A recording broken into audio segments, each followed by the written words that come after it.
नमस्कार, मैं निधि और आप देख रहे हैं ट्रेंडिंग बिहार। आइए जानते हैं दिन भर की मुख्य खबरों को। ब्रिटेन ने कोविशील्ड को दी मान्यता, भारत का दबाव आया का।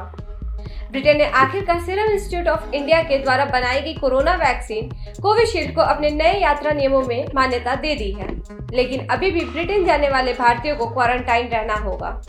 ब्रिटेन ने अपने ट्रैवल पॉलिसी में बदलाव करते हुए कोविशील्ड को मंजूरी तो दे दी, लेकिन उसने भारत के वैक्सीन सर्टिफिकेट को मंजूरी नहीं दी है। Xiaomi ने लॉन्च किया 32 और 43 इंच के रेडमी टीवी।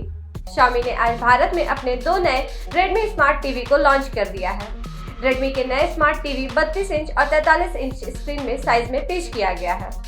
32 इंच वाले नए रेडमी स्मार्ट टीवी की कीमत 15,999 रुपए है, वहीं 43 इंच वाले स्मार्ट टीवी की कीमत 25,999 रुपए के साथ लॉन्च किया गया है। पाकिस्तान के एयर स्पेस से होकर निकला पीएम मोदी का विमान। अमेरिका के लिए रवाना हुई प्रधानमंत्री नरेंद्र मोदी की नॉन स्टॉप फ्लाइट पाकिस्तान के एयर स्पेस से होकर गुजरी। प्रधानमंत्री नरेंद्र मोदी आज 3 दिवसीय अमेरिकी यात्रा के लिए रवाना हुए हैं।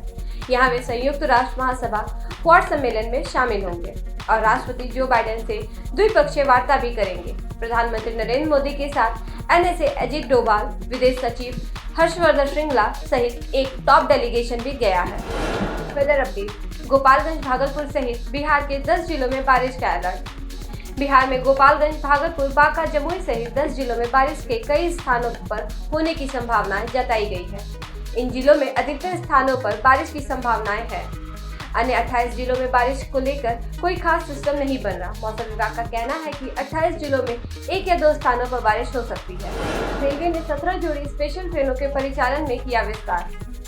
यात्रियों की सुविधा के लिए पूर्व मध्य रेल के विभिन्न स्टेशनों से खुलने, गुजरने, पहुंचने वाली 17 जोड़ी स्पेशल ट्रेनों के परिचालन अवधि में विस्तार किया गया है। इन स्पेशल ट्रेनों के सभी कोच आरक्षित श्रेणी के होंगे। इन ट्रेनों के परिचालन अवधि में अगले वर्ष के जुलाई तक का विस्तार किया गया है। पटना में सोने और चांदी की दामों में आए बदलाव। आज पटना के सराफा बाजार में सोने और चांदी के दामों में बदलाव देखने को मिला। पटना की बुलियन मार्केट में 10 ग्राम सोने का की भाव 47,710 रुपए रहा। कल की तुलना में सोना 370 रुपए अधिक रहा। वहीं 1 किलोग्राम चांदी का भाव 61,820 रुपए रहा। इस वीडियो में यहीं तक। अन्य खबरों के लिए देखते रहें ट्रेंडिंग बिहार। धन्यवाद।